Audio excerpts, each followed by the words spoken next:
2026 সালের পিকনিকে আমরা সবাই মিলে করেছিলাম প্রচুর মজা এবং নাচ গান। তো আনন্দ মজার মাঝখানে পিকনিক থেকে আমাকে না খেয়েই বাড়ি চলে আসতে হলো। কি হয়েছিল সেই সবকিছুই তোমাদের সাথে শেয়ার করবো। তাহলে চলো ভিডিওটা একদম প্রথম থেকে শুরু করা যাক। পিকনিকের দিন যেহেতু একটু তাড়াহুড়ো ছিল, আবার আমার সকালে পড়ানো ছিল, তাই আমার কিন্তু পিকনিক স্পটে যেতে অনেকটা লেট হয়ে গিয়েছিল। আর এইদিকে প্রথমেই কিন্তু তনুকাদির সাথে দেখা হয়ে গিয়েছিল রাস্তায়। আর আমি পিকনিক স্পটে যখন পৌঁছেছি তখন দেখি সবাই কিন্তু খেতে বসে গেছে। আর সকালে আমাদের জলখাবারটা ছিল নান এবং আলুর দম, সাথে একটা ডিম সিদ্ধ। খাবারটা জাস্ট অসাধারণ হয়েছিল। খাওয়া দাওয়ার পরপরই কিন্তু আমাদের গেস্টগুলো এক এক করে সবাই চলে এসেছিল।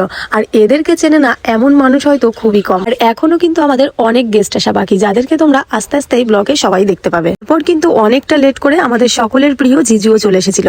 আর জিজু কিন্তু সকালেই এসে সব কাজ টাজ করে উনি আবার রেডি হতে গিয়েছিল।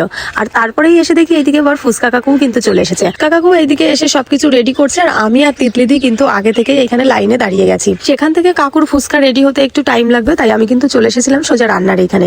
এসে দেখি শিল্পীদি আমাদের গেস্টগুলোকে আবার এক এক করে খাবার দিয়ে দিচ্ছে। ঠিক আজকে কিন্তু শুধুমাত্র শিল্পীদি না, অয়নদা রানাদা সবাই কিন্তু সকাল থেকে কাজ করছিল। তারপরে কিন্তু রানাদা আর অয়নদা আবার ফ্রেশ হতে গিয়েছিল। আর এইদিকে এসে অয়নদা আবার একটু ডিম বাচ্ছে আর বলছে আমাকে একটু ভিডিও করে দে, না হলে আমি যে কাজ করেছি সেটার কোনো প্রমাণই থাকবে না। আর সেখান থেকে আমরা সবাই চলে এসেছিলাম ফুচকা খেতে। আর ফুচকাটাও কিন্তু বেশ সুন্দর হয়েছিল। এদিকে আমাদের ফুচকা খেতে খেতে আর সবার সঙ্গে গল্প করতে করতে কিন্তু বাকি গেস্টগুলোও চলে এসেছিল। আর দিদি তো বলছিল প্রথমে নাকি আসবেই না, দিদির কাজ পড়ে গেছে, কিন্তু তাও পরে দিদি ম্যানেজ করে ঠিকই কিন্তু এসেছিল। আমরা সবাই তো জানো যে আমরা প্রায় একই সাথে থাকি, কিন্তু আজকে যেহেতু আমাদের অনেক গেস্ট এসেছিল তাই সবার সঙ্গে কিন্তু আজকে প্রচুর আনন্দ করেছিলাম। আর আমাদের ভীষণই ভালো লাগছিল। তারপরেই কিন্তু দিদিদের আবার ভাঙাচোরা লেভেলের নাচ গানও শুরু হয়ে গিয়েছিল। আর আমরা মেয়েরা এত লোক ছিলাম যে ফ্রেমে কিন্তু আর ধরছিলই না। আর এইদিকে প্রায় 2:30-3টের সময় গোবিন্দকা আর শান্ত এসে হাজির হয়েছিল। তারপরে কিন্তু আমরা সবাই মিলে আবার চলে গিয়েছিলাম একটু মাঠের দিকে। আর এইদিকে এসে এরা যা হ্যাংলামো করছিল মনে হচ্ছে জীবনে মাঠ দেখে থাকিনি।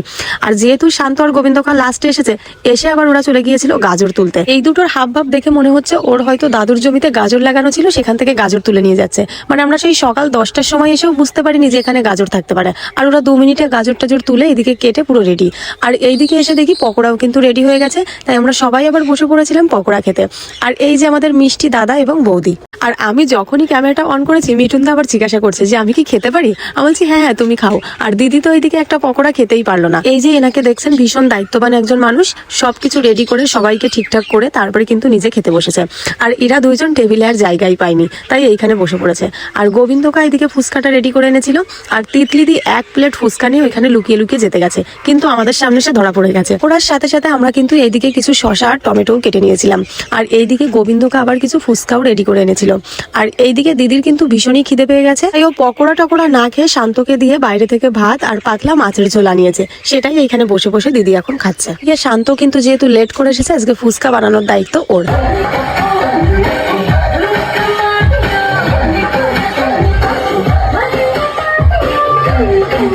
এই যে যে জিনিসটা দেখছো শান্তর হাতে, এটা কিন্তু জলজিরা লঙ্কা দিয়ে বানানো হয়।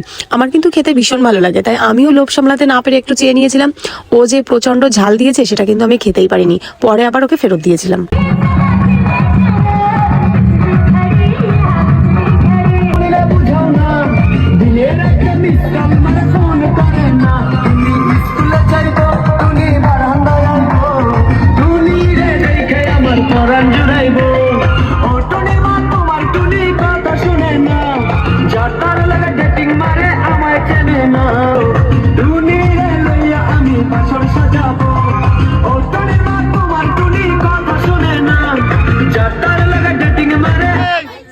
এইদিকে কিন্তু নাচ গান চলতেই আছে, তার ভিতরে শান্ত আবার সবাইকে একটা করে ফুল এনে গিফট করেছিল।